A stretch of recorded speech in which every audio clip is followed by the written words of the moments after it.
إن الحمد لله نحمده ونستعينه ونستغفر ونعوذ بالله من شرور أنفسنا وسيئات أعمالنا من يهده الله فلا مضل له ومن يضلله فلا هادي له وأشهد أن لا إله إلا الله وحده لا شريك له وأشهد أن محمدا عبده ورسوله أما بعد رب اشرح لي صدري ويسر لي أمري واحلل عقدة من لساني يفقه قولي রব্বি জিদনি ইলমা রব্বি জিদনি ইলমা। সম্মানিত আজকের ক্লাসে উপস্থিত সুপ্রিয় ভাই সকল, সম্মানিতা বোন, প্রশংসা মাত্রই মহান আল্লাহ পাক রব্বুল আলামিনের জন্য, যিনি আমাদের সকলকে সুস্থ রেখেছেন, তার শরীয়তকে, তার বিধানকে বোঝার জন্য সুস্থ মস্তিষ্ক দান করেছেন এবং সেটা বাস্তবায়ন করার জন্য আমাদেরকে সবকিছু আল্লাহ তাআলা দান করেছেন। তারপরে আমাদের সকলের প্রাণপ্রিয় নবী করিম মোহাম্মদ মুস্তাফা সাল্লাল্লাহু আলাইহি ওয়াসাল্লাম, ওনার উপরে অসংখ্য শান্তির ধারা বর্ষিত হোক। আল্লাহুম্মা সাল্লি আলাইহি আল্লাহুম্মা বারিক আলাইহি। তো গত ক্লাসে যেখান আমাদের শেষ হয়েছিল কথা, তারপরে থেকে কেউ পড়ে। হুম, জি,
জি, বারাকাল্লাহু ফিক।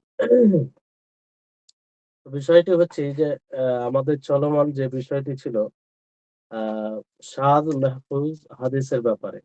তো আপনারা মাহফুজ কাকে বলে এটা শুনেছেন এবং শায কাকে বলে। যেকোনো একটাকে বুঝলেই দুটোই সহজে বুঝতে পারবেন। তো এখানে প্রশ্নটা জাগছে যে বৃদ্ধি কি একবারে গ্রহণযোগ্য হবে না? না কোনো বৃদ্ধি গ্রহণযোগ্য হবে? যদি গ্রহণযোগ্য বর্ণনাকারী হাদিসে রেওয়ায়েতে কিছু বৃদ্ধি করে, তাহলে সেটা কোন ক্ষেত্রে গ্রহণযোগ্য হবে আর কোন ক্ষেত্রে গ্রহণযোগ্য হবে না। এই বিষয়টি আমাদেরকে জানতে হবে। একবারেই বলা যাবে না যে বৃদ্ধি কোনোভাবে গ্রহণযোগ্য হবে না। আর সব রকম বৃদ্ধি গ্রহণযোগ্য হবে, দুটোই কথা ভুল। কিছু ক্ষেত্রে গ্রহণযোগ্য হবে বৃদ্ধি, আর কিছু ক্ষেত্রে হবে না। তো কোন দিক দিয়ে গ্রহণযোগ্য হবে এই বৃদ্ধি, এই বিষয়ে বলা হয়েছে যে যদি গ্রহণযোগ্য রাবি বর্ণনাকারী এমন কিছু বৃদ্ধি করে যেটা অধিক গ্রহণযোগ্য বর্ণনাকারীর বিরোধিতা করবে না, অথবা তার চেয়ে যে অধিক গ্রহণযোগ্য রয়েছে তার বিরুদ্ধে যাবে না। তা এইরকম বৃদ্ধি হাদিসের হুকুম হবে মাকবুল, অর্থাৎ গ্রহণযোগ্য হবে, সেটা কবুল করা হবে, সেটা কাবিলে হুজ্জত হবে। কেন? লিআন্নাহু ফি হুকমি খাবারিন মুস্তাকিলিন, এটা তার স্বতন্ত্র একটি হাদিসের হুকমে চলে আসবে যে এটা একটা হাদিস। যেহেতু সে নির্ভরযোগ্য বর্ণনাকারী, তার বৃদ্ধি অধিক গ্রহণযোগ্য রাবীর বিরুদ্ধে বিপরীত নয়, না তার চেয়ে বেশি যে গ্রহণযোগ্য তার বিপরীতে যায়। ফলে এটি একটি স্বতন্ত্র হাদিস বলে মনে করা হবে, আর এটা গ্রহণযোগ্য হবে। তাহলে বিষয়টি আশা করি আপনাদের নিকটে ক্লিয়ার। যে যদি কোনো নির্ভরযোগ্য রাবী অধিক নির্ভরযোগ্য রাবীর বিরোধিতা করে, কিংবা একাধিক নির্ভরযোগ্য রাবীর বিরোধিতা করে, আর সেই বিরোধিতা এমন বিরোধিতা হয়, মানে বিরোধিতা নয়, মানে বৃদ্ধি, এখানে বৃদ্ধি হয়, এমন বৃদ্ধি হয় যে সেটা তাদের বিরোধিতা করে না, মানে তারা যে রেওয়ায়েত করেছে সেই রেওয়ায়েতের সাথে সাংঘর্ষিক হয় না। ফলে তার এই বৃদ্ধি কাবিলে কবুল হবে, অর্থাৎ কবুল করা হবে, আর এটা তার স্বতন্ত্র হাদিসের হুকুমে চলে আসবে। এর উদাহরণ দিলে আর স্পষ্ট হবে। যেমন মাতান, মাতানে এর উদাহরণ, মাতান বলতে টেক্সট, হাদিস, হাদিসের শব্দ, এটি মাতান। তো এই মাতান যেমন ইমাম মুসলিম ও ইমাম নাসাই রাহিমাহুল্লাহ আলী বিন মুসল আলী বিন মুসহির এর তরিখ থেকে বর্ণনা করেন, তিনি আমাশ থেকে বর্ণনা করেন। আবার ফের আমাশ আবু সালেহ থেকে বর্ণনা করে, আবু সালেহ আবু রাজিন থেকে বর্ণনা করে, আবু রাজিন ইনি আবু হুরায়রা থেকে বর্ণনা করেন। তো এই বর্ণনা করতে গিয়ে এখানে একটা অতিরিক্ত বৃদ্ধি করেছে, সেটা কি? ফাল ইউরিকহু, ফাল ইউরিকহু, এই শব্দটা বৃদ্ধি করেছে। আহ সেই হাদিসে, যে হাদিসে বলা হয়েছে যদি কোনো কুকুর কোনো বর্তনে মুখ দিয়ে দেয়, তাহলে কি করতে হবে, সেই হাদিসে ফাল ইউরিকহু এই শব্দটি বৃদ্ধি করেছেন। আর এই বৃদ্ধি ফাল ইউরিকহু এই শব্দটি ওয়ালাম ইয়াযকুরহা সাইরুল হুফাজ আসহাবুল আমাস, যে আরো যতগুলো হাফিজগণ রয়েছে আমাস এর ছাত্রদের মধ্যে কেউ এটা বর্ণনা করেন। মানে শুধু একজন রাবী, যে সেকার রাবী, নির্ভরযোগ্য রাবী, উনি বৃদ্ধি করেছেন। আর সেকার রাবী বলতে এখানে বোঝানো হচ্ছে আলী বিন মুসহির। আলী বিন মুসহির উনি সেকার রাবী, গ্রহণযোগ্য রাবী। তো ইনি বৃদ্ধি করেছেন ফাল ইউরিকহু, তার বিপরীতে একাধিক একাধিক নির্ভরযোগ্য রাবী রয়েছে, সেকাত আর রুয়াতুস সেকাত রয়েছে। এই বৃদ্ধি কিন্তু তাদের বিরোধিতা করে না, এটা একটা অতিরিক্ত। ফলে এটা গ্রহণযোগ্য হবে, কারণ আলী বিন মুসহির ইনার এটা বৃদ্ধি একটি স্বতন্ত্র হাদিসের হুকুমে চলে আসবে, কারণ ইনিও গ্রহণযোগ্য। বিপরীতে এলে সেটা গ্রহণযোগ্য হতো না, কিন্তু বিপরীতে তো নয়, মানে এটা বৃদ্ধি করেছে যা একাধিক গ্রহণযোগ্য রেওয়ায়াতে নেই। তো এই হচ্ছে তার উদাহরণ, তো এটাই স্পষ্ট। তারপরের বিষয় হচ্ছে যে গ্রহণযোগ্য রাবী বর্ণনাকারী এমন কিছু যদি বৃদ্ধি করে যেটা তার চেয়ে অধিক গ্রহণযোগ্য রাবীর বিপরীত হবে, অথবা সাংঘর্ষিক হবে। আর এই বৃদ্ধি বৃদ্ধি কেমন হবে, না মানে এই বৃদ্ধি যে বিপরীত হবে কেমন, সেটা কোনো মুতলাককে মোকায়েদ করবে, অথবা কোনো আমকে খাস করবে।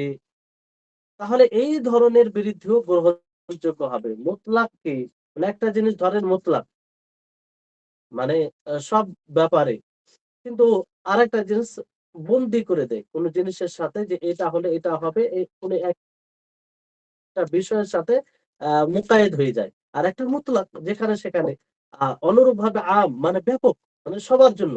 আর যখন সেটাকে খাস করা হয়, তাখসিস করে দেওয়া হয়। তো এই এই ধরনের যদি বৃদ্ধি হয় কোনো সেকা রাবীর, আর তার বিপরীতে অধিক সেকা রাবী কিংবা অধিক গ্রহণযোগ্য রাবী সেটাকে বর্ণনা না করে, কিংবা তার চেয়ে অধিক সেকা রাবী সেটাকে বর্ণনা না করে, তো এই ধরনের বৃদ্ধি সেটা গ্রহণযোগ্য হবে রাজে প্রাধান্যপ্রাপ্ত মত অনুযায়ী। এর উদাহরণ কি? এর উদাহরণ আপনার মতনে উদাহরণ বইয়ে রয়েছে যে ইমাম মুসলিম রাহিমাহুল্লাহ ও তিনি ছাড়া অন্য কেউ মোহাম্মদ ইবনে সিরিনের তারিখ থেকে বর্ণনা করেন। আর তিনি আবু হুরায়রা থেকে, সেখানে এই অতিরিক্ত রয়েছে যে উলা হুন্না বিত্তুরা, যে প্রথমে মাটি দিয়ে, সেই হাদিসে উলুগিল কালব, যে কোনো কুকুর যদি বাসনে কোনো পাত্রে মুখ দিয়ে দেয় তাহলে তাকে ধৌত করতে হবে। তো কোনো হাদিসে ৭ বার ধৌত করতে হবে শুধু এটাই আছে। কিন্তু ১ম বার মাটি দিয়ে ধৌত করতে হবে এই বিষয়টি নেই। কিন্তু এখানে অতিরিক্ত আছে যে মাটি দিয়ে ধৌত করতে হবে। তাহলে একটা ধোয়া আম, ব্যাপক। আর এখানে খাস করে দেওয়া হচ্ছে যে ১ম এ মাটি দিয়ে ধৌত করতে হবে। এটা এমন একটা বিপরীত যে মুতলাককে মুকাইদ করা হচ্ছে যে ১ম বার মাটি দিয়ে ধৌত করতে হবে। আর বাকি যেগুলো সেকা রাবী রয়েছে আবু হুরায়রা থেকে, তারা এই বিষয়টি বলেনি যে ১ম বার মাটি দিয়ে ধৌত করতে হবে। ফলে এটা একটা মুকাইদ করে দেয়। কি? মুতলাককে মুকাইদ করে দেয়। মানে অধিক গ্রহণযোগ্য যে একাধিক রাবী রয়েছে, কিংবা তার মতো গ্রহণযোগ্য একাধিক রাবী রয়েছে, বর্ণনাকারী রয়েছে, কিংবা তার চেয়ে এখানে একাধিক রাবী বর্ণনাকারী রয়েছে। তাদের রিওয়ায়াতটি হচ্ছে মুতলাক, আমভাবে। তাদের রিওয়ায়াত কি? মুতলাক, এটা আমভাবে। কিন্তু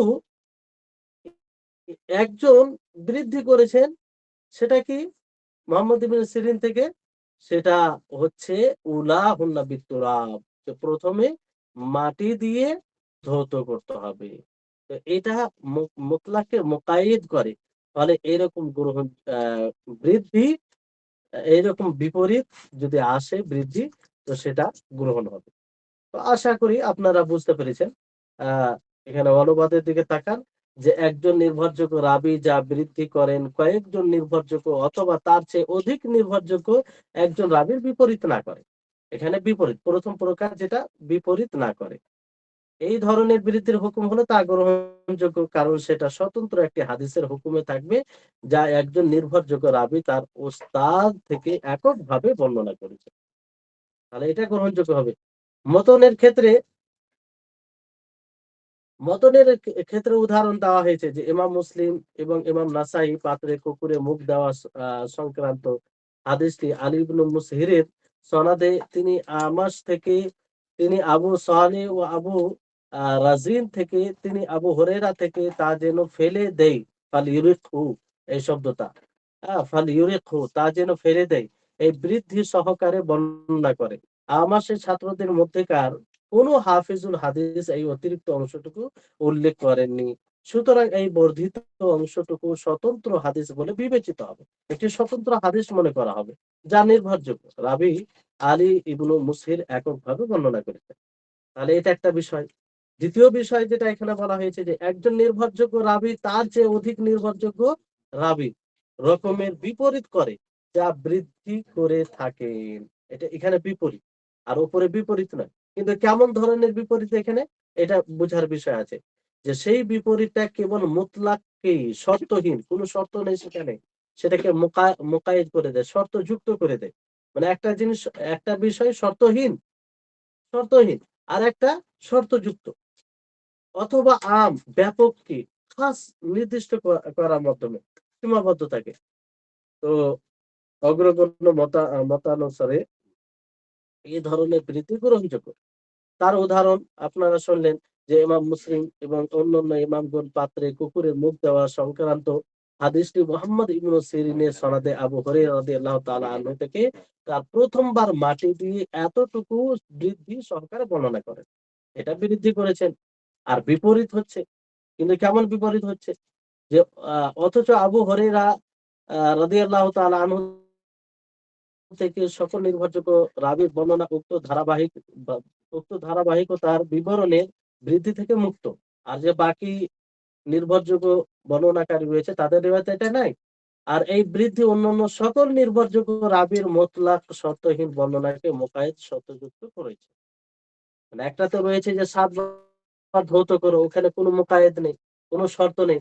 আর এটাতে রয়েছে যে ১ম বার মাটি দিয়ে ধৌত করো। তাহলে এই ধরনের এক কথায় এই ধরনের বৃদ্ধি সেটা গ্রহণযোগ্য।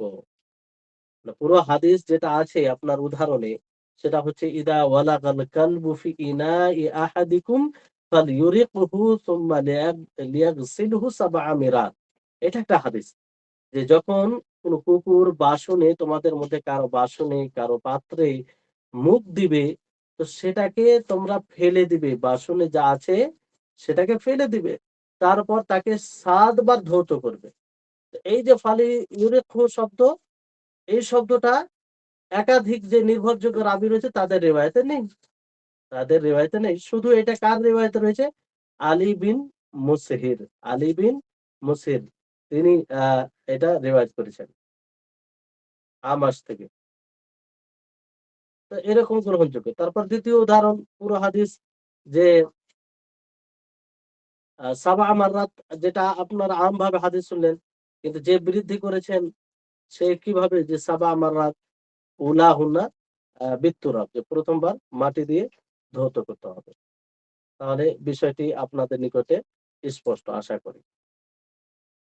এবার আসুন যে আল খাবারুল মারুফ ওয়াল মুনকার। খাবার অন্য দিক দিয়ে খাবার ২ প্রকার হয়। একটি মারুফ আর একটি মুনকার। মারুফ কাকে বলে? এটা মারুফ পরিচিত বিষয়কে মারুফ বলা হয়। এখানে শাব্দিক অর্থ যে দিয়েছে দেখেন যে মারুফ বলতে কোনো পরিচিত বিষয়কে বলা হয়। আর তার বিপরীতটি মুনকার। কিন্তু পরিভাষায় হাদিসের উসুলে হাদিসের পরিভাষায় মারুফ কাকে বলে? এখানে তার সঙ্গে দেওয়া হচ্ছে যে মা রাওয়াহু সিকাতু মুখালিফান লিমা রাওয়াহু যায়ীফু। যেই রিওয়ায়াতকে সিকা রাবী, সিকা বর্ণনাকারী, গ্রহণযোগ্য বর্ণনাকারী রিওয়ায়াত করে দুর্বল বর্ণনাকারীর বিরুদ্ধে, দুর্বল বর্ণনাকারীর বিরুদ্ধে। তাহলে একজন গ্রহণযোগ্য বর্ণনাকারী রিওয়ায়াত করবে দুর্বল রিওয়ায়াতকারীর বিরুদ্ধে। যে দুর্বল রাবী বর্ণনাকারী হবে তার বিরুদ্ধে বর্ণনা করবে। তো এইরকম রিওয়ায়াতকে মারুফ বলা হয়। মারুফ, খবরে মারুফ বলা হয়। তাহলে খবরে মারুফ এটা যদি বুঝে যান তাহলে খবরে মুনকার এটা সহজ তার বিপরীত। যে খবরে মুনকারে কি হয়? একজন দুর্বল বর্ণনাকারী, একজন দুর্বল রাবী গ্রহণযোগ্য রাবীর বিরুদ্ধে বর্ণনা করবে। তাহলে এটা মুনকার। এটা কি? মুনকার।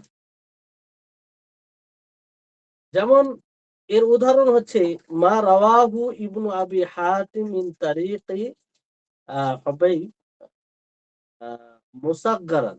হুবাইব এইভাবে পড়া হবে। হুবাইব, হাবিব নয়। অনেকে ফের হাবিব পড়ে দিবে। এইজন্য এখানে তিনি সতর্ক করেছেন যে হুবাইব, হুবাইব ইবনু হুবাইব আয-যাইয়াত ওয়া হুয়া দাঈফুন আন আবি ইসহাক আনিল আ এখানে স্পষ্টভাবে লিখা নাই। আইজার আছে নয়। ইবনু হুরাইস আন ইবনে আব্বাস মারফুআন মান আকামা আস-সালাতা ওয়া আতা আয-যাকা ওয়া হাজ্জা আল-বাইতা ওয়া সামা রমাদান ওয়া কারা আদ-দাইফা দাখালাল জান্নাহ। এখানে এই হাদিসটি রয়েছে যে ইবনু আবি হাতিম তিনি হুবাইব এর তরিক থেকে বর্ণনা করেন। ইবনু হুবাইব আয-যাইয়াত তিনি দুর্বল, যায়ীফ রাবী, দুর্বল বর্ণনাকারী। তো তিনি আবু ইসহাক থেকে বর্ণনা করেন। উনি ফের এইজ আ এইজার থেকে, এইজার ইবনে হুরাইস থেকে বর্ণনা করেন। তারপর উনি আব্দুল্লাহ ইবনে আব্বাস থেকে বর্ণনা করেন মারফু হিসাবে। কি হিসাবে বর্ণনা করেন? মারফু হিসাবে। মান আকামা সালাহ ওয়া আতা যাকা ওয়া হাজ্জাল বাইতা ওয়া সামা রমাদান ওয়া কারা যাইবা দাখালাল জান্নাহ। যে ব্যক্তি সালাত প্রতিষ্ঠিত করবে, যাকাত দিবে, বাইতুল্লাহর হজ সম্পাদন করবে, রমজান মাসে সিয়াম সাধনা করবে এবং মেহমানের অতিথিদের আপ্যায়ন করবে, সে জান্নাতে যাবে। তো এটিকে মারফু হিসাবে ইনি বর্ণনা করেছেন।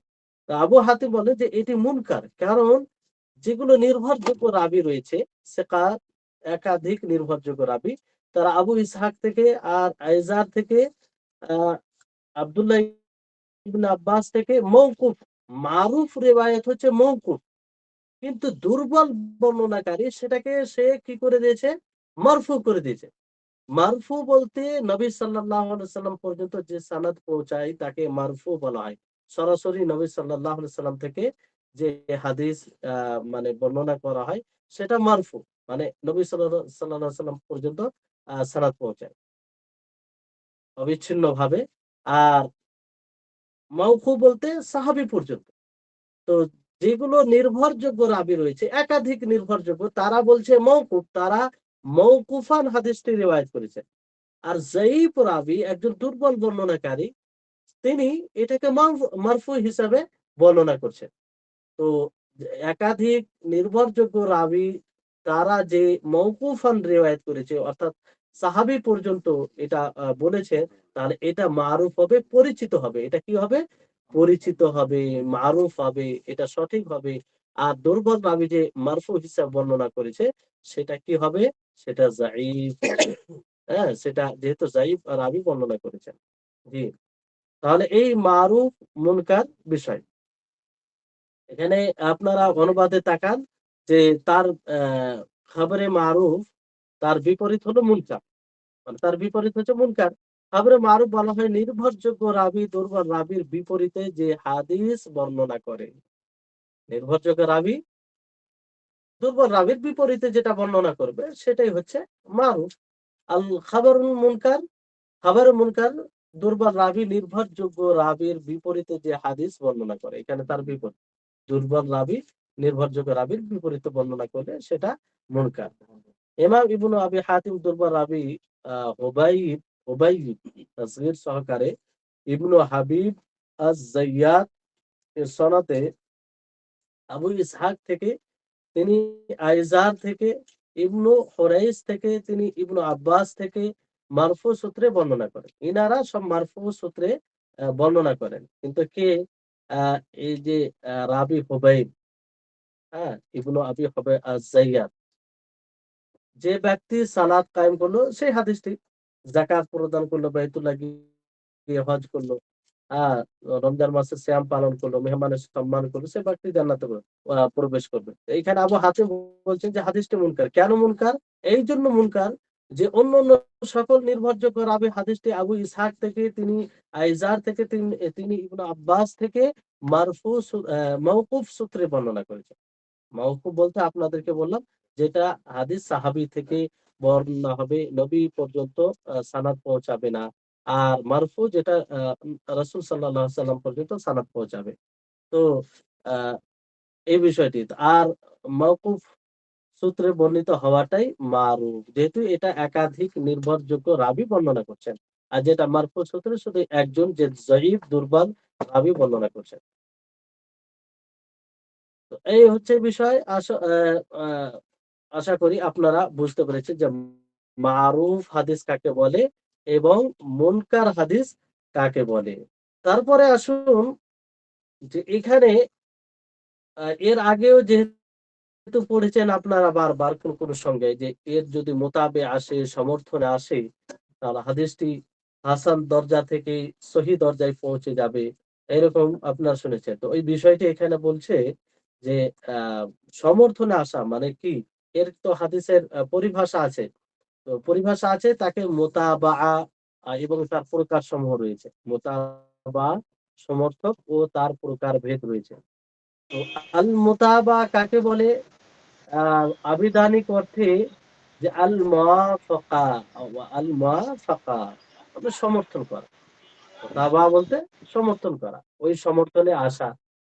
ওয়াসতিলাহান পরিভাষায় বলা হয় আন তাহসুলাল মুশারাকাতু লিরাওয়ি ফির রিওয়ায়াতি, যে রিওয়ায়াত বর্ণনা করতে গিয়ে রাবীর মুশারাকাত মানে রাবীর অংশগ্রহণ করবে। বর্ণনা করতে গিয়ে বর্ণনার ক্ষেত্রে বর্ণনাকারী অংশগ্রহণ করবে, মানে তার মুশারাকা এটা পাওয়া যাবে। মুশারাকা বলতে অংশগ্রহণ করা। আর এটা দুই প্রকার। এটা কত প্রকার? দুই প্রকার। একটি হচ্ছে মুতাবা তাম্মা, আরেকটি হচ্ছে মুতাবা কাসিরা। মুতাবা তাম্মা মানে পরিপূর্ণ ভাবে সমর্থন করা, পরিপূর্ণভাবে সমর্থন করা। আর মুতাবা কাসিরা বলতে অসম্পূর্ণভাবে সমর্থন করা, পুরোপুরি নয়। মুতাবা তাম্মা বলা হয় ওয়াহিয়া আন তাহসুলাল মুশারাকাতু লিরাওয়ি নাফসাহু, যে বর্ণনাকারী তার নিজের তার মুশারাকা পাওয়া, মানে তার অংশগ্রহণ করা। বর্ণনা করতে গিয়ে বর্ণনাকারী সে নিজেই অংশগ্রহণ করবে, এটাকে মুতাবা তাম্মা বলা হয়। বুঝতে পারবেন, উদাহরণ আসবে। মুতাবা কাসরা বলা হয় যে আন তাহসুলাল মুশারাকাতু লিশাইখির রাবি ফামান ফাওকাহু মিনার রাওয়া। মুতাবা কাসরাতে যে সে নিজেই মুশারাকা করবে না, নিজেই অংশগ্রহণ করবে না, কিন্তু উনার শেখের যে বর্ণনাকারী রয়েছে, উনার শেখ যার কাছ থেকে বর্ণনা করেছেন, উনার ওস্তাদ যার কাছ থেকে বর্ণনা করেছে, সে মুশারাকা করতে পারে, অংশগ্রহণ করতে পারে, অথবা তার উপরে যারা রয়েছে তারা মুশারাকা অংশগ্রহণ করতে পারে। তাহলে মুতাবা কাকে বলে এবং মোতাবা কয় প্রকার? মোতাবা এর আবিধানিক অর্থ হচ্ছে সমর্থন করা। আর এর মোতাবা পারিভাষিক এতে এর সংজ্ঞা হচ্ছে যে রাবীর বর্ণনাকারীর রিওয়ায়াত করতে গিয়ে অংশগ্রহণ করা, তার মুশারাকা পাওয়া। এবং তার দুটি প্রকার, মোতাবা তাম্মা, মোতাবা কাসিরা, এবং প্রত্যেকটার সঙ্গে অনুবাদের দিকে দেখেন তাহলে আরো স্পষ্ট হবে যে মোতাবা আবিধানিক অর্থে আল মুওয়াফাকা, মিল থাকা, সামঞ্জস্যপূর্ণ হওয়া, সমর্থন করা। পারিভাষিক অর্থ হাদিস বর্ণনার ক্ষেত্রে রাবীর সমর্থনে তার সাথে অন্য কারো অংশগ্রহণ পাওয়া যাবে। অন্য কারো হাদিস বর্ণনার ক্ষেত্রে রাবীর সমর্থনে তার সাথে অন্য কারো অংশগ্রহণ পাওয়া যাবে। অন্য কারো অংশগ্রহণ পাওয়া, এটা দুই পদ। এখানে মানে মানে অন্য কারো অংশগ্রহণ পাওয়া যাওয়া, এটাকেই মোতাবা বলা হয় আমভাবে। তো এই মোতাবা আপনারা জানতে পারলেন যে মোতাবা কাকে বলে, যে যার সমর্থনে তার সাথে অন্য কারো অংশগ্রহণ পাওয়া যাবে, এটা মোতাবা। তো এটা দুই প্রকার। একটা হচ্ছে আল মোতাবা তাম্মা, পরিপূর্ণ সমর্থন, স্বয়ং রাবীর সমর্থনে তার সাথে অন্য কারো অংশগ্রহণ পাওয়া যাবে, মানে যে রাবী বর্ণনা করছে তার সমর্থনে সরাসরি তার সমর্থনে অন্য কারো অংশগ্রহণ পাওয়া যাবে। আর মোতাবা কাসেরা, যে অপূর্ণ সমর্থন, অপূর্ণ সমর্থন, যে হাদিস রাবীর সমর্থনে তার ওস্তাদ অথবা তার উপরে যে সকল রাবী রয়েছেন তাদের সাথে অন্য কারো অংশগ্রহণ পাওয়া যাবে, তাদের সাথে অন্য কারো অংশগ্রহণ পাওয়া যাবে। তো এই হচ্ছে মোতাবা তাম্মা, মোতাবা কাসেরা। আপনারা সংজ্ঞাগুলো যদি সম্ভব হয় আরবিতে মুখস্থ করার চেষ্টা করবেন। তারপর বাংলাটা তো মনে রাখতেই হবে। বাংলা যদি না বুঝেন তাহলে তো বুঝতে পারবেন না। কিন্তু আরবি সংজ্ঞাটা মনে রাখলে আগামীতে কাজে আসবে। এবার আসুন যে এখানে আরেক কিছু বিষয় যেগুলো দরকার পড়ে সেগুলো সংজ্ঞা দেওয়া হয়েছে, যে আল মুতাবে ওয়া শাহিদু ওয়াল ইতিবার। মোতাবে, শাহিদ ও এতেবার, তিনটি বিষয়। এগুলো কি জিনিস? মোতাবে বলতে কি বুঝায়? মোতাবে ওইটা উপরে পড়েছেন, মানে একসাথে মানে ঘুলিয়ে দিয়েন না। উপরে মোতাবা, আর এখানে বলা হচ্ছে আপনাকে আল মোতাবে, মোতাবে, আর উপরে মোতাবা, মোতাবে আর শাহিদ, ইহতেবার। এগুলো পরিভাষার অর্থ কি? এগুলো হাদিসের পরিভাষা। এই জন্য বলে শাওয়াহিদ।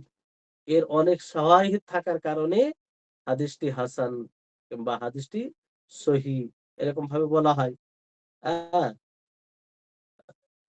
এতেবাল কখনো শুনতে পাবেন, মুতাবে শুনতে পাবেন। তো এইগুলো বলতে কি বুঝায়? তো এটা আমরা জানার চেষ্টা করি। এখানে আপনাদের বইয়ে রয়েছে যে আল মুতাবে বিকাসরিল বা, আল মুহাদা মানে বায়ের কাসরার সাথে, বাকে আপনি কাসরা দিবেন। মুতাবা নেই, মুতাবে, মুতাবে ওয়া ইউসাম্মা তাবিআন। এর নাম রাখা হয় তাবে।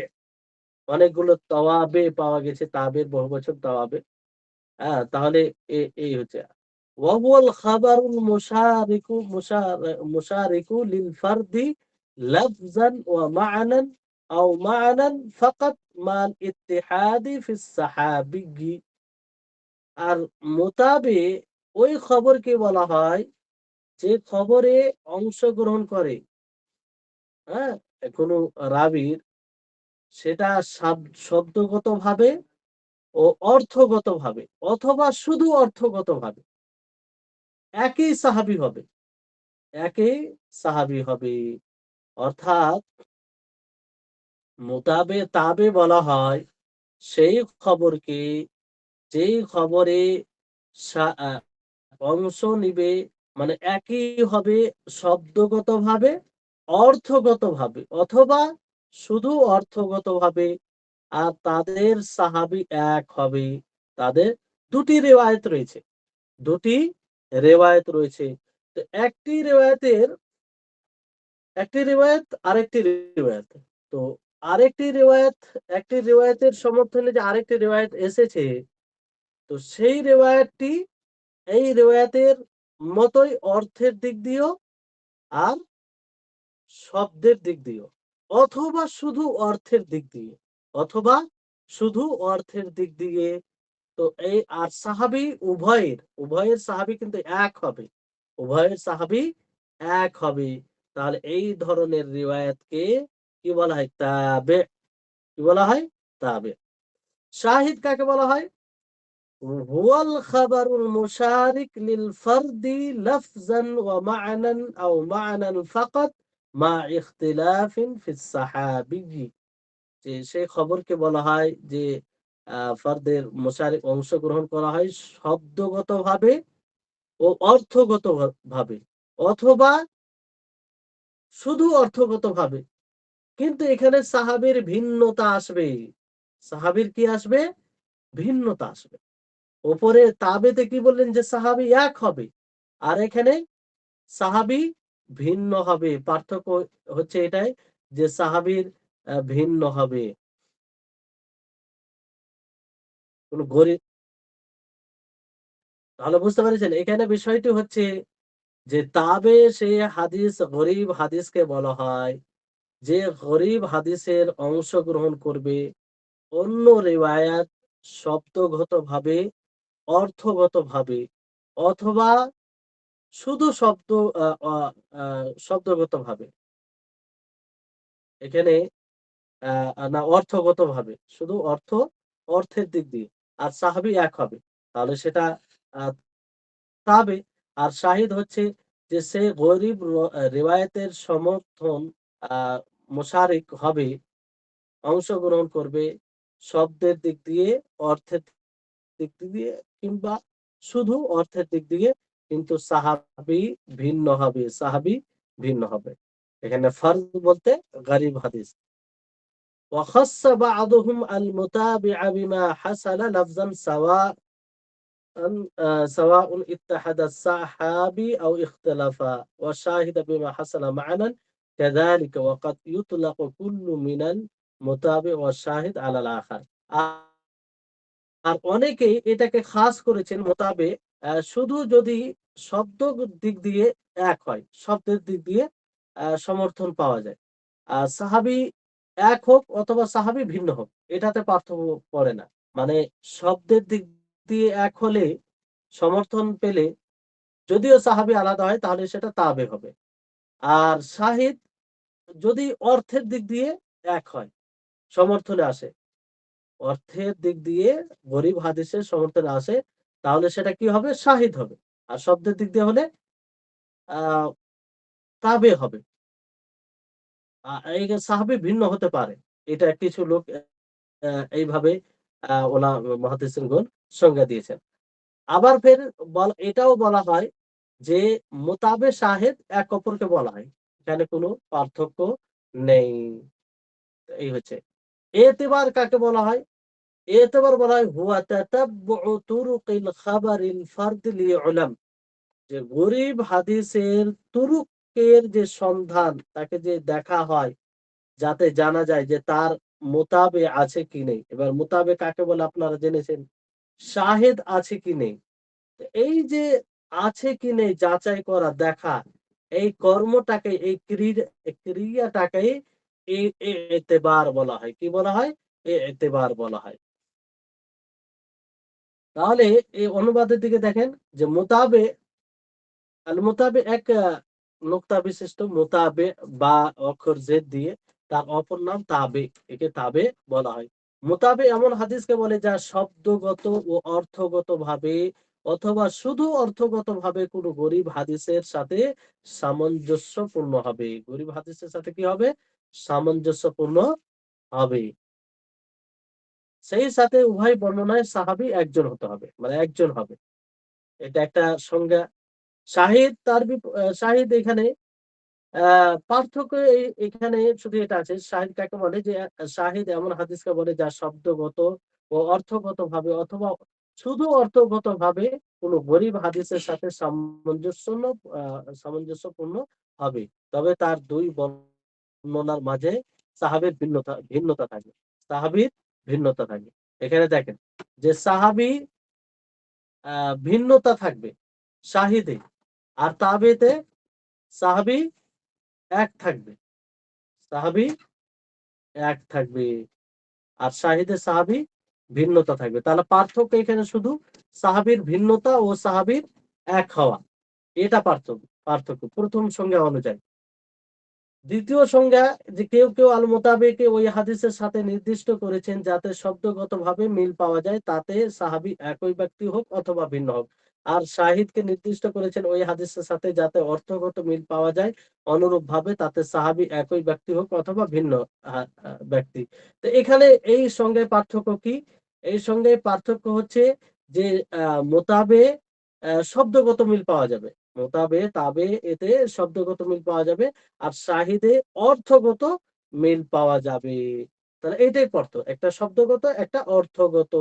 আর এখানে সাহাবী এক হোক অথবা ভিন্ন হোক, এটার কোনো বিষয় নাই এই সংজ্ঞা অনুযায়ী। আবার কখনো মোতাবে এবং শাহেদের একটিকে অপরটিকে ক্ষেত্রে একটিকে অপরটির ক্ষেত্রে ব্যবহার করা হয়। মানে কখনো শাহেদকে তাবে বলা হয়, তাবেকে শাহেদ বলা হয়। মানে দুটো একই কোনো পার্থক্য করেনি। আর এতেবার বলা হয়, এতেবার হলো গরীব হাদিসের সনদ খুঁজে বের করা। গরীব হাদিসের সনদ আপনি খুঁজে বের করবেন। যেন জানা যায় যে তার কোনো মোতাবে বা শাহিদ আছে কিনা। এবার মোতাবে শাহিদ তো আপনারা জানলেন যে মোতাবে শাহিদ আছে কিনা এটা দেখা, এটার নামই হচ্ছে এতেবার। এটার নাম কি? এতেবার। তাহলে সহজ বিষয়, কঠিন নয়। এখানে দেখেন যে এখানে সহজ করে মানে আ ব বলা যেতে পারে যে, শব্দে মিল থাকলে মোতাবেক, শব্দে মিল থাকলে মোতাবেক। সাহাবীতে মিল থাকলে মোতাবেক। বুঝতে মানে ৩ অর্থ। একটা সংজ্ঞা অনুযায়ী শব্দে মিল থাকলে মোতাবেক, আরেকটা সংজ্ঞা অনুযায়ী সাহাবীতে মিল থাকলে মোতাবেক, আর শাহিদ কি অর্থে মিল থাকলে শাহিদ, সাহাবীতে ভিন্ন থাকলে শাহিদ। সাহাবীতে ভিন্ন থাকলে কি? আ শাহিদ। তারপরে এখানে মিসাল দেওয়া হয়েছে যে আমি আ মাসালা লিযালিকা আল-হাফিজ বিমা রাওয়াহু al-ইমাম আশ-শাফিঈ ফিল আন মালিক আন আব্দুল্লাহ ইবনে দিনার আন আব্দুল্লাহ ইবনে উমর قال قال رسول الله صلى الله عليه وسلم الشهر 29 فلا تصوموا حتى تروا الهلال ولا تفطروا حتى تروه فإن غم عليكم فأكملوا العدة 30 যে আ এখানে ইমাম শাফি তিনি তার বই এতে বর্ণনা করেছেন মালিক থেকে। মালিক আবার আব্দুল্লাহ ইবনে দিনার থেকে। আব্দুল্লাহ ইবনে দিনার আব্দুল্লাহ ইবনে ওমর থেকে। আর আব্দুল্লাহ ইবনে ওমর বলেন যে রাসূল সাল্লাল্লাহু আলাইহি সাল্লাম বলেছেন যে মাস ২৯ দিনের হয় তো তোমরা আ রোজা রাখবে না যতক্ষণ পর্যন্ত চাঁদ দেখবে। ওয়ালা তুফতিরু আর ইফতার করবে না যতক্ষণ পর্যন্ত তোমরা চাঁদ দেখবে। চাঁদ দেখার পরে ইফতার করবে। ফাইন গুম্মা আলাইকুম ফাআকমিলুল ইদ্দাতা 30। যদি আকাশ মেঘাচ্ছন্ন হয় তাহলে তোমরা 30 দিন পূর্ণ করবে, 30 দিন পূর্ণ করবে। তো এখানে অনেক লোক, কিছু লোক ধারণা করেছে যে আন্না শাফিঈয়্যা তাফাররাদা বিলাফজি, ইমাম শাফি একটি আলাদা শব্দে মুনফারিদ হয়েছে, আলাদা হয়েছে, একাকী হয়েছেন। সেটা কি? ফাআকমিলুল ইদ্দাতা 30, যে তোমরা 30 দিন পূর্ণ করবে। আর ইমাম মালিকের আরো যে ছাত্র রয়েছে ইমাম শাফি ছাড়া, তারা কিন্তু এই শব্দ দ্বারা রিওয়ায়াত করেছেন ফাআকদিরু লাহু, ফাকদিরু লাহু, এই শব্দ দ্বারা রিওয়ায়াত করেছেন। তাহলে ইমাম মালিকের যতগুলো ছাত্র রয়েছে সবাই ফাকদিরু লাহু এই শব্দ দিয়ে রিওয়ায়াত করেছেন। কিন্তু ইমাম শাফি শুধু ওনার ছাত্রের মধ্যে ফাআকমিলুল ইদ্দাতা 30 এই শব্দ দিয়ে রিওয়ায়াত করেছে। এখানে দেখতে হবে যে ইমাম শাফির মুতাবা, কোন মুতাবা পাওয়া যাচ্ছে। ইমাম শাফির মুতাবা তাম্মাও পাওয়া যাচ্ছে, আবার মুতাবা কাসেরাও পাওয়া যাচ্ছে। মুতাবা তাম্মা কাকে বলে কে বলবে? মুতাবা তাম্মা কাকে বলে কে বলবে? হ্যাঁ, মুতাবা লাইনে তাম্মা হচ্ছে উপস্থিত সেই থাকছে হাদিস। কিনা এটা। আমি বলবো ওস্তাদ, হ্যাঁ, বলেন বলেন। মুতাবা তাম্মা হচ্ছে সেই হাদিস যে হাদিসের মানে সমর্থনে অন্য কারো অংশগ্রহণ, অন্য কোনো রাবির অংশগ্রহণ, অন্য কারো অংশগ্রহণ পাওয়া যায় আর কি, মানে মুশারাকা পাওয়া যায় অন্য কোনো রাবি। মুতাবা তাম্মা মানে স্বয়ং হ্যাঁ, রাবির ওর সমর্থনে, মানে উনার হ্যাঁ, জি, সমর্থনেই স্বয়ং রাবি। অংশগ্রহণ পাওয়া যায়, হ্যাঁ, সরাসরি জি জি উনার জি। আর সমর্থনে। কাসেরা, জি। কাসেরা, আর কাসিরা হচ্ছে উনার ওই রাবির উস্তাদ অথবা অন্য কোন স্তরে, তার উপরের স্তর কিংবা তার উপরের স্তরের হ্যাঁ, সমর্থনে জি জি। অংশগ্রহণ করে। জি। আহসানতে, বারাকাল্লাহু ফিক। হ্যাঁ, এটা তো জি। এখানে এবার ইমাম শাফি যেহেতু তিনি একাকী হয়েছেন, ফাকদিরু না ফাআকমিলুল ফাইন হুম ফাআকমিলুল ইদ্দাতা 30 এই শব্দ দ্বারা একাকী হয়েছে। ফাআকমিলুল ইদ্দাতা 30।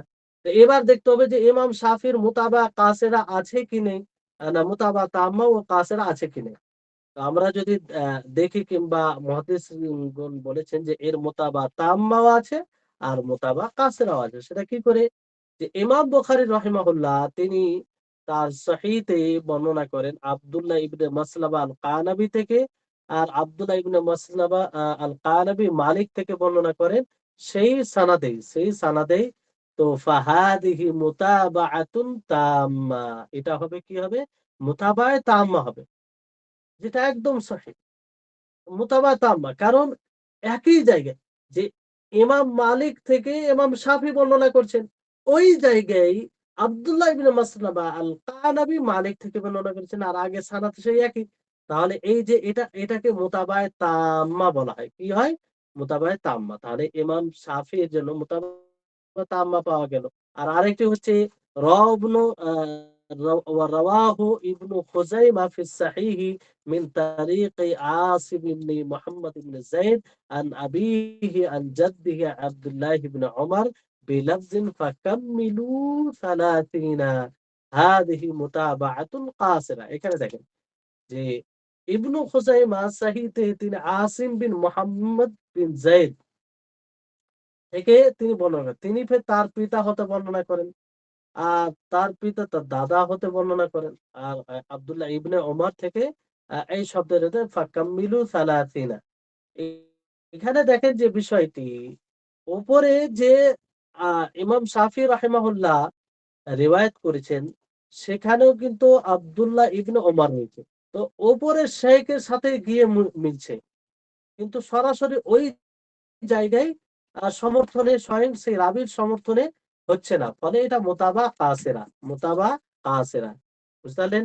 উপরে সানাদে দেখেন, উপরে ইমাম শাফি যে সানাদে আন মালিক আন আব্দুল্লাহ ইবনে দিনার আন আব্দুল্লাহ ইবনে ওমর, আব্দুল্লাহ ইবনে ওমর থেকে আব্দুল্লাহ ইবনে দিনার, আব্দুল্লাহ ইবনে দিনার।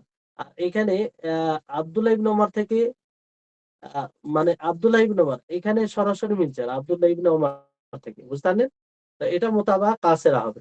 আর ইমাম মুসলিম ইনিও উবাইদুল্লাহ বিন ওমর থেকে উবাইদুল্লাহ ইবনে ওমরের তারিখ থেকে বর্ণনা করেন। তিনি নাফে থেকে বর্ণনা করেন। আর নাফে আব্দুল্লাহ ইবনে ওমর থেকে বর্ণনা করেন এই শব্দে ফাকদিরু সালাতিনা, ফাকদিরু সালাতিনা।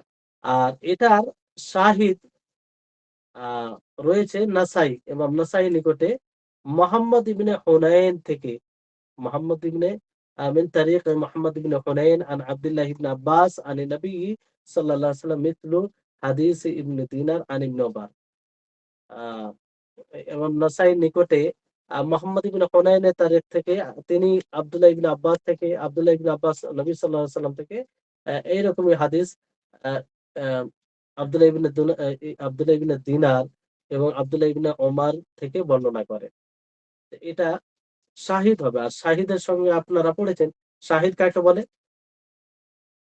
শাহিদ, হুম, সমর্থক। সমর্থক বললে শুধু সমর্থক বললে তো মোতাবা হয়ে যাবে। মানে আমি সমর্থক হবে কি সে শব্দগত ভাবে, অথবা শব্দগত অর্থগত দুটোই থাকবে, অথবা শুধু অর্থগত। তো এখানে শাহিদ কোন অর্থে হচ্ছে? এখানে শাহিদ আপনার যেহেতু বলা হয়েছে যে মিসলা হাদিস ইবনে দিনার আন ইবনে ওমর, তো অর্থগত ভাবে এখানে আহ এখানে সাহাবীর ভিন্নতা আসছে, তো অর্থগত ভাবে এখানে শাহিদ হচ্ছে। তো সবগুলোর সংজ্ঞা প্রযোজ্য, ওই উভয় সংজ্ঞা মানে ব্যবহার করা হয়েছে, ফলে মুহাদ্দিসিনদের সংজ্ঞায় হয়তো ভিন্নতা এসেছে। তো এই হচ্ছে বিষয়। এখানে আপনারা অনুবাদে দেখতে পারেন, তাহলে আরো বিষয়টি যেন স্পষ্ট হয়। হাফিজ ইবনে হাজার আল আসকালানি মুতাবে এবং শাহিদের উদাহরণ পেশ করেছেন। ইমাম শাফিঈ কর্তৃক তার আল গ্রন্থে হাদিস বর্ণিত হাদিসের মাধ্যমে ইমাম শাফিঈ বর্ণনা করেন আন মালিকিন আন আব্দুল্লাহ ইবনে দিনার আন আব্দুল্লাহ ইবনে ওমর আন্না রাসূলুল্লাহ সাল্লাল্লাহু আলাইহি ওয়াসাল্লাম قال الشهر 29 فلا تصوموا حتى تروا الهلال ولا تفطروا। পুরো হাদিস ইনি যেটা অতিরিক্ত করেছেন, ফাআকমিলুল ইদ্দাতা সালাতিন। এবং মালিক থেকে তিনি আব্দুল্লাহ ইবনে দিনার থেকে তিনি আব্দুল্লাহ ইবনে ওমর থেকে তিনি বলেন রাসূলুল্লাহ সাল্লাল্লাহু আলাইহি ওয়াসাল্লাম বলেছেন মাস 29 দিনও হয়ে থাকে। সুতরাং চাঁদ না দেখা পর্যন্ত তোমরা সিয়াম রেখো না। অনুরূপভাবে চাঁদ না দেখা পর্যন্ত সিয়াম শেষ করো না। যদি তোমাদের সামনে আকাশ মেঘাচ্ছন্ন থাকে তাহলে গণনা 30 দিন পূর্ণ করে নাও। এখানে কেউ ধারণা করেছে যে ইমাম শাফিঈ হয়তোবা ফাআকমিলুল ইদ্দাতা সালাসিনা, গণনা 30 দিন পূর্ণ করো শব্দে এককভাবে বর্ণনা করেছেন। এককভাবে। এই যেটা আপনাদেরকে বলা হলো যে ইমাম মালিক হতে আরো যে ছাত্র রয়েছে তারা কিন্তু এটা বর্ণনা করেনি। ইমাম শাফিঈ বর্ণনা করেছে, তার মানে তিনি একাই। কারণ ইমাম শাফিঈ ছাড়া ইমাম মালিকের সকল ছাত্র হাদিসটি ফাকদিরু লাহু শব্দে বর্ণনা করেছেন। ফাকদিরু লাহু এটা শব্দ বলে। কিন্তু এই হাদিসটির ক্ষেত্রে ইমাম শাফিঈর মোতাবা তাম্মা এবং মোতাবা কাসেরা উভয় পাওয়া গেছে। উভয় মোতাবা তাম্মাও রয়েছে এবং কাসেরাও রয়েছে। ইমাম বুখারী রাহিমাহুল্লাহ তার সহিহ বুখারীতে আব্দুল্লাহ ইবনে মাসলামা আল কানাবী থেকে তিনি ইমাম মালিক থেকে উক্ত সনদে, মানে যে সনদে ইমাম শাফিঈ বর্ণনা করে সেই সনদে এই হাদিসটি বর্ণনা করে। এটাই হলো মুতাবা তাম্মা। মুতাবা তাম্মা দেখেন, যে জায়গায় ইমাম মালিক ছিল, ইমাম মালিক মানে ইমাম শাফিঈ ছিল ওই জায়গায় আব্দুল্লাহ ইবনে মাসলামা আল কানাবী, বাকি সানাদ ওটাই। তো সরাসরি স্বয়ং তার সমর্থনে থাকছে। এইজন্য এটা মুতাবা তাম্মা। ইবনু খুজাইমা তার সহিহ ইবনু খুজাইমা আসিম ইবনু মুহাম্মদ ইবনু যায়েদ এর সনদে তিনি তার পিতা থেকে, তিনি তার দাদা থেকে, তিনি আব্দুল্লাহ ইবনে ওমর থেকে ফাকাম্মিলু সালাসিনা শব্দে বর্ণনা করেছেন। এটা হলো মুতাবা কাসেরা। কেন মুতাবা কাসেরা? যে উপরে স্বয়ং ওই উনার সমর্থনে নয়। ইমাম মুসলিম ইমাম মুসলিম উবাইদুল্লাহ ইবনে ওমর থেকে, তিনি নাফে থেকে, তিনি আব্দুল্লাহ ইবনে ওমর থেকে ফাকদিরু সালাসিনা শব্দে বর্ণনা করেছে। ফাকদিরু সালাসিনা শব্দে বর্ণনা করে। এছাড়াও নাসাইতে আব্দুল্লাহ ইবনে ওমর থেকে, আব্দুল্লাহ ইবনে দিনার থেকে প্রত্যেক হাদিসের মতো মুহাম্মদ ইবনে হুনাইন এর সনদে তিনি আব্দুল্লাহ ইবনে আব্বাস থেকে, তিনি নবী সাল্লাল্লাহু আলাইহি ওয়াসাল্লাম থেকে একটি শাহিদ সমর্থক রয়েছে। তাহলে এই হচ্ছে শাহিদ, এতেবার আর তাবে। এটা আশা করি আপনারা বুঝতে পেরেছেন। এখানে যেটা শেষ যেটা বর্ণনা যে যেখানে ইমাম নাসাই ভিন্ন একটি সনদে আব্দুল্লাহ ইবনে আব্বাস থেকে একটি হাদিস বর্ণনা করেছেন, যা শব্দগত এবং অর্থগত উভয় দিক থেকে প্রথম হাদিসের সাথে মিল আছে। যেটা উপরে বলা হলো আপনাদেরকে, শুধু অর্থগত ভাবে সেটা ভুল বলা হয়েছে। এখানে শব্দগত ও অর্থগত উভয় দিক দিয়ে হাদিসের সাথে মিল আছে। কিন্তু প্রথম হাদিসে সাহাবী আব্দুল্লাহ ইবনে ওমর এবং এই হাদিসে সাহাবী আব্দুল্লাহ ইবনে আব্বাস, মানে সাহাবীর ভিন্নতা। তো শাহিদের সঙ্গে একটা বলা হয়েছে যে শাহিদ সাহাবী ভিন্ন হবে, সাহাবী ভিন্ন হবে, আর তাবেতে সাহাবী এক হবে, সাহাবী এক হবে একটা সংজ্ঞা অনুযায়ী। তো এই ক্ষেত্রে এটা শাহিদ, শাহিদ পাওয়া গেল, এর শাহিদ পাওয়া গেল। তারপরে আসুন যে আল মুহকাম ওয়া মুখতালিফুল হাদিস, এটি খুব গুরুত্বপূর্ণ, সবই গুরুত্বপূর্ণ, কিন্তু এটা খুব প্রয়োজন পড়ে যে বৈপরীত্য মুক্ত এবং বৈপরীত্য যুক্ত হাদিস। এটা যদি হয় তো আমাদের করণীয় কি, কিংবা মুহাদ্দিসিনগণ সেটা সমাধান সামঞ্জস্যপূর্ণ কিভাবে করেছেন, এটা এর মধ্যে বলা হয়েছে। আল খাবারুল মুহকাম, আল খাবারুল মুহকাম কাকে বলে?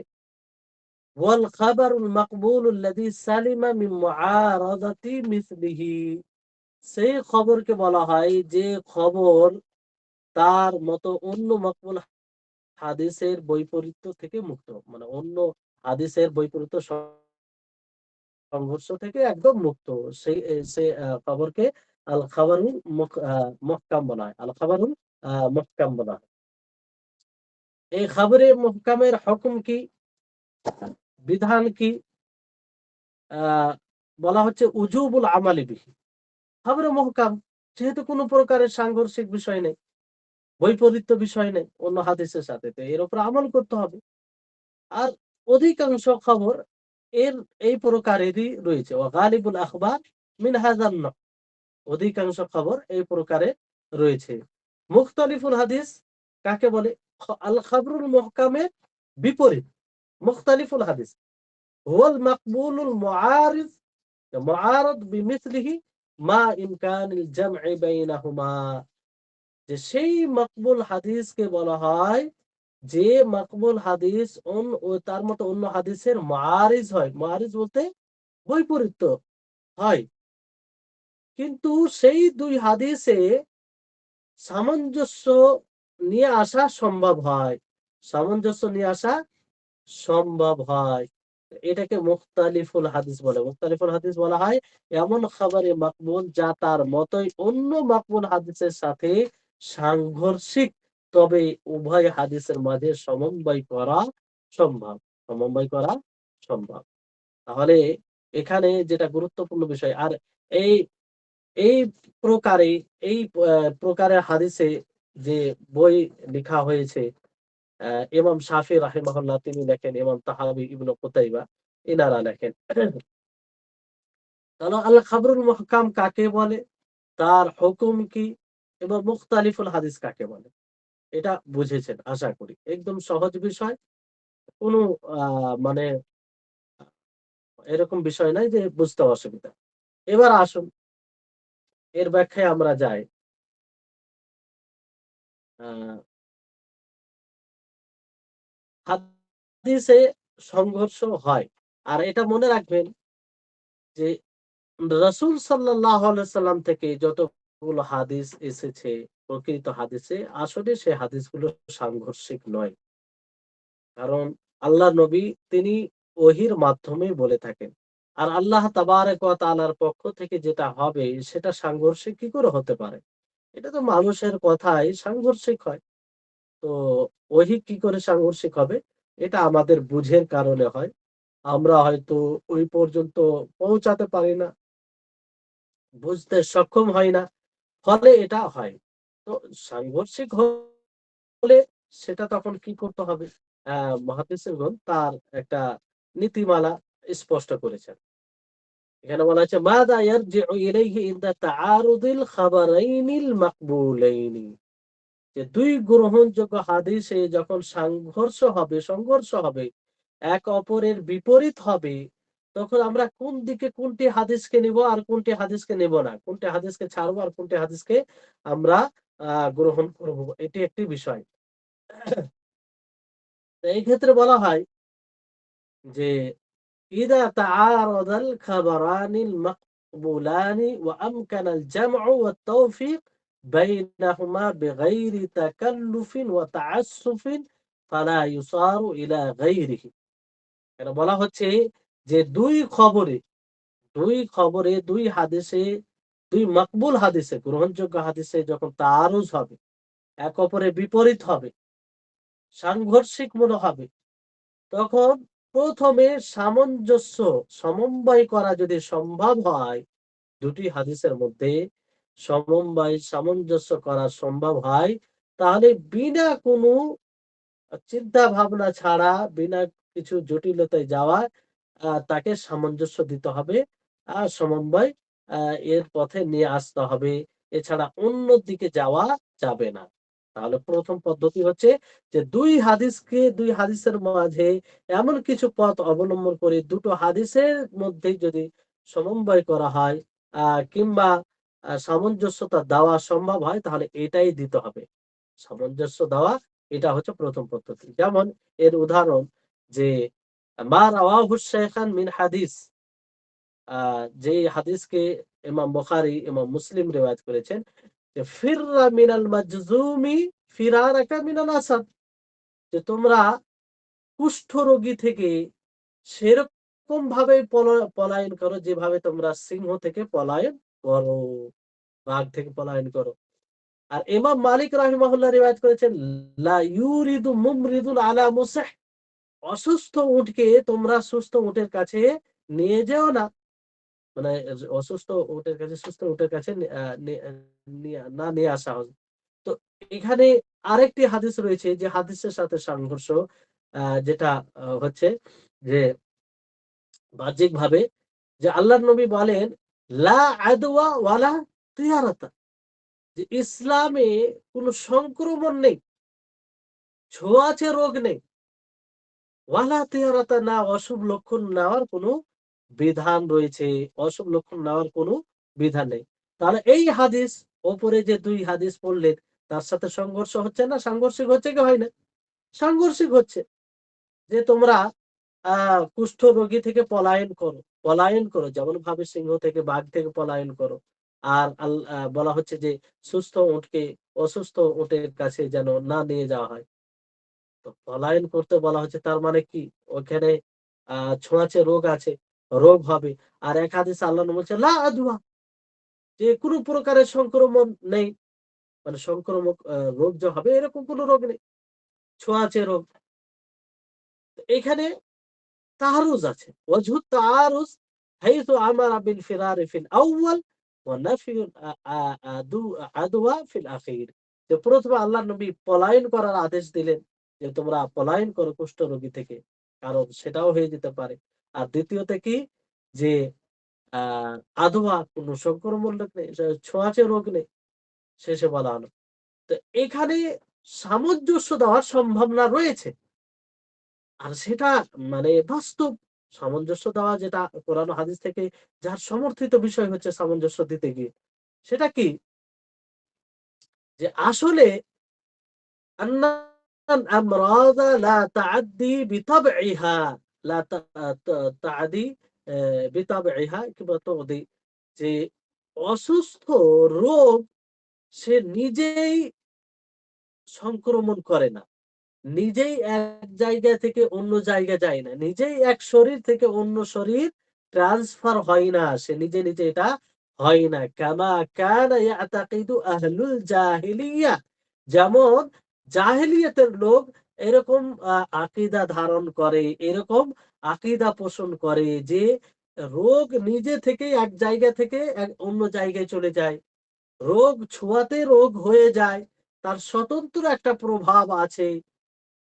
কিন্তু আর চিকিৎসক কিছু চিকিৎসক রয়েছে, তারাও এটা মনে করে। এটা মনে করে। ওয়ালাকিন আল্লাহ সুবহানাহু ওয়া তাআলা জাআলা মুখালাতাতিল মারিদ লিস-সাহিহি সাবাবান লিই'দাইহি মারাদিহি। হ্যাঁ, আল্লাহ তাবারাক ওয়া তাআলা কোন অসুস্থ মানুষের সুস্থ মানুষের সাথে মিলেমিশে থাকাকে রোগ সংক্রমণের কারণ হিসাবে বানিয়েছেন। তো রোগ সংক্রমণ এখানে মানে আল্লাহ তাবারাক ওয়া তাআলা পুরো অসুস্থ মানুষের সুস্থ মানুষের সাথে যদি মিলেমিশে থাকে, তাহলে এই কারণে রোগ সংক্রমণ হয়। তো মূলত রোগ সংক্রমণকারী কে? আল্লাহ তাবারাক ওয়া তাআলা। রোগ নিজে, নিজে সংক্রমণ করে না। রোগ নিজে থেকে এক শরীর থেকে অন্য শরীর যায় না। উম যে যে রোগের জীবাণু যেটা আছে সেটা নিজে থেকে এটা সম আ সক্ষম রাখে না। আল্লাহ তাবারাক ওয়া তাআলা এটাকে কারণ বানিয়েছে যে এই কারণে একটি মানুষের শরীর থেকে আরেকটি মানুষে এই রোগ চলে যায়। তো এই কারণ আল্লাহ তাআলা তৈরি করেছেন বলেই সেটা যায়। রোগ নিজে থেকে যে যায়, সে নিজের প্রভাবে যায়, না, এটা ভুল ধারণা। এটা ভুল ধারণা। এটার নাফি আল্লাহর নবী করেছেন। এটার নিষেধ আল্লাহর নবী করেছেন। যে না, এরকমটা তোমরা ধারণা রাখো না। রোগ নিজেই সংক্রামক নয়, বরং আল্লাহ তাবারক ওয়া তাআলা এটাকে কারণ হিসাবে বানিয়েছে। ফলে সেই রোগ এই এক জায়গা থেকে অন্য জায়গায় যায়। তাহলে এই হচ্ছে বিষয়। অকাদ ইয়াতাখাল্লাফু যালিকা আন সাবাবি। এইজন্য দেখবেন অনেক সময় রোগ হয় না। যে রোগগুলোকে আমরা ছোঁয়াচে রোগ বলি, সংক্রমণ হয়, এটা মনে করি। অনেক সময় হয় না। অনেক সময় হয় না। যেমন করোনা আপনারা দেখলেন গত ২-৩ বছর আগে কি অবস্থা ছিল? করোনা ১৯ এ যে শুরু হয়েছিল আ করোনা, তার তার কি অবস্থা ছিল দেখলেন আপনারা। তো ওই করোনা অনেক সময় অনেক মানুষ করোনা যারা রোগী তাদের সাথে ছিল, তাদের চেকআপ করছিল, সবকিছু করছিল। অনেকেই হয়তো সতর্কতা অবলম্বন ছাড়াই সবকিছু করছিল। হয়নি। আর অনেকে হয়েছে। তার মানে কি? সে নিজে, নিজে প্রভাব সৃষ্টি করতে পারে না। আল্লাহ তাআলা যার মধ্যে এটা করেন সেটা হয়। এই হচ্ছে বিষয়। তো জাহিলি অজ্ঞ যুগের লোকেরা তারা এটা ভাবতো, ধারণা করত যে সে নিজে, নিজে এক জায়গা থেকে অন্য জায়গায় সংক্রমণ করে। ফলে আল্লাহর নবী বলেন যে, "না, লা আদওয়া, ইসলামে কোন ছোঁয়াচে রোগ নেই।" এরকমটা নয় যে সে নিজে, নিজে এক জায়গা থেকে অন্য জায়গায় যাবে। বরং আল্লাহ তাআলা এটাকে সবাব বানিয়েছেন। ফলে এটা হয়। এই তাদের ধারণা, তাদের আকীদার আ আ মানে আ নাফি করা হয়েছে। তাদের আকীদার নাফি করা হয়েছে। তো হ্যাঁ, তাহলে এখান থেকে সামঞ্জস্যতার ব্যাপার চলে এলো না? সামঞ্জস্যতার ব্যাপার চলে এলো যে আসলে রোগ সংক্রমণ হয় আল্লাহ তাআলার হুকুমে। আল্লাহ তাআলার এতে। রোগ নিজে, নিজে সংক্রমণ হয় না, এটার নাফি করেছেন। তাহলে ২ হাদিসের মধ্যে কোন আর তারজ থাকলো না। সংঘর্ষের বিষয় থাকলো না। আর আল্লাহ নবী আ যে হাদিসে বলা হয়েছে যে তোমরা কুষ্ঠ রোগী থেকে এইভাবে পালায়ন করো, যেভাবে সিংহ থেকে পালায়ন করো। তো ওখানে পলায়ন করার হুকুম দেওয়ার উদ্দেশ্য কি? যে ওখানে সাবাব আছে। যেটা আল্লাহ তাআলা সাবাব তৈরি করেছেন। যে এর কারণে ওই রোগ তোমার মধ্যে আসতে পারে আল্লাহ তাআলার হুকুমে। ফলে তুমি সতর্ক থাকো। সতর্কতা অবলম্বন করো। অসতর্কভাবে থাকিও না। এর মানে এটাও নয় যে তোমরা ওই ধরনের রোগীকে ফেলে চলে যাও। না। উদ্দেশ্য হচ্ছে হাদিসের যে সতর্কতা অবলম্বন করো। তাহলে এইভাবে হাদিসের মধ্যে কোন প্রকারের আর বিরোধিতা, সাংঘর্ষিক কোন বিষয় থাকছে না। তারপরে ওয়াইল্লাম ইউমকিনুল জামউ বাইনাল খাবারাইন, যদি সামঞ্জস্য দেওয়া এটা সম্ভব না হয়, তাহলে কি করবে? ২ খবরের মাঝে তারপরে কি করতে হবে? তারপরে স্টেপ আসবে যে ইরজাউ ইলা তারিখ। তারিখের দিকে দেখতে হবে। ইতিহাসের দিকে। ফাইন আলিমা, যদি ইতিহাস জানা যায়, তারিখ মানে কোন তারিখে কখন কি হাদিস বলেছে। তো ফাল মুতাআখির হুয়া নাসিক। যেটা পরবর্তীতে আসবে সেটা নাসিক, রহিতকারী হবে। লিল মুতাকাদ্দিম, যেটা পূর্বে বলা হয়েছে ওয়া ইউমাল বিহি, আর আমল করা হবে যেটা পরে এসেছে। একটা ধরেন নবী সাল্লাল্লাহু আলাইহি সাল্লাম যেমন ১ম এ আদেশ দেন যে তোমরা কবর জিয়ারত করো না। কবর জিয়ারত করো না। আল্লাহ নবী ১ম এ নিষেধ করেছেন। তারপর আ আ আ তিনি বললেন, নাহাইতুকুম আন জিয়ারাতিল কুবুর ফাজুরুহা আলান ফাজুরুহা, যে আমি তোমাদেরকে নিষেধ করেছিলাম কবর জিয়ারত থেকে পূর্বে, এখন আমি তোমাদেরকে আদেশ দিচ্ছি। তাহলে পূর্বের হুকুমটা কি হয়ে গেল? রহিত হয়ে গেল। এখানে তো এটা স্পষ্ট আছে। অনেক জায়গায় স্পষ্ট থাকে না। কিন্তু পূর্বে একটা হুকুম দিয়েছে আ তারপরে একটা এমন হুকুম দিয়েছে যে তার বিপরীত, তাহলে পূর্বের হুকুমটা কি হয়? র রহিত হয়ে যায়। পূর্বের হুকুমটা রহিত হয়ে যায়। তাহলে তারিখের দিকে দেখতে হবে। তাহলে তারিখ জানা গেলে সমস্যার সমাধান হয়ে গেল। যে যেটা পরবর্তীতে বলেছে সেটা আমলযোগ্য হবে আর পূর্বেরটা রহিত হয়ে যাবে। আর যদি তারিখও না জানা যায়, ওয়াইন জুহিলা আত-তারিক ওয়া উমকিনা তারজিহু আহাদিল খাবরাইনি বিওয়াজহিন মিন ওজুহিত তারজিহ। আর যদি তারিখ না জানাই, ইতিহাস না জানা যায়, তাহলে ২ খাবারের মধ্যে একটা খাবারকে একটা হাদিসকে প্রাধান্য দিতে হবে।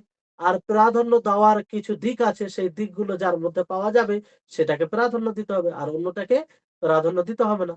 তো এইগুলো বিষয় আগামী ক্লাসে ইনশাআল্লাহ বলা হবে যে কোন দিক দেখে প্রাধান্য দেওয়া হয়।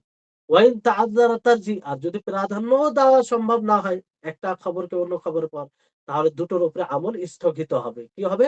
স্থগিত হবে আ অতক্ষণ পর্যন্ত যতক্ষণ পর্যন্ত যে সেটাকে দেখবে তার জন্য প্রাধান্য দেওয়ার দিক স্পষ্ট না হবে। তাহলে এই হচ্ছে বিষয়। আশা করি আপনারা এটা বুঝতে পেরেছেন। তো আজকের মতো এখানেই ইতি করছি। ইনশাআল্লাহ আগামী ক্লাসে তারজিহ দেওয়ার যেগুলো বিষয় রয়েছে সেগুলো বলব। তারজিহ বলতে প্রাধান্য দেওয়া। হাদিসকে অন্য হাদিসের তুলনায় ২ হাদিসে সাংঘর্ষিক মনে হচ্ছে, তো আ আ মানে সামঞ্জস্য দেওয়া হচ্ছে না। তারিখ ইতিহাসও জানা যাচ্ছে না। তখন আপনাকে কি করতে হবে? আ প্রাধান্য দিতে হবে। এবার প্রাধান্য দেওয়ার দিক আছে, কিছু দিক আছে। সেই দিকগুলো যে হাদিসে পাওয়া যাবে সেটাকে প্রাধান্য দিতে হবে। হ্যাঁ? তারপর তাওয়াক্কুফ মানে স্থগিত করা। যেটা কোনটাই সম্ভব হচ্ছে না। না সামঞ্জস্য দিতে পারছেন, না তারিখ জানতে ইতিহাস জানতে পারছেন, না দুটোর মধ্যে কোন একটাকে প্রাধান্য দিতে পারছেন। তো দুটোর উপরে আমল করা থেকে স্থগিত থাকবে। মানে আমল করা দুটোর উপরে যাবে না। প্রাধান্য দেওয়ার যেগুলো দিক আছে পরবর্তীতে আ বলা হবে। আল্লাহ তাবারাক ওয়া তাআলার নিকটে দোয়া করি। আল্লাহ যেন আমাদের সকলকে এসব বিষয় বুঝার তৌফিক দান করেন। আমাদের সকলের ইলমে বারাকা দান করেন। আল্লাহ তাআলা যেন আমাদের সকলের পরিশ্রমকে কবুল করেন। ওয়া আখিরু দাওয়ানা আনিল হামদুলিল্লাহি রাব্বিল আলামিন। আসসালামু আলাইকুম ওয়া রাহমাতুল্লাহি ওয়া বারাকাতুহু।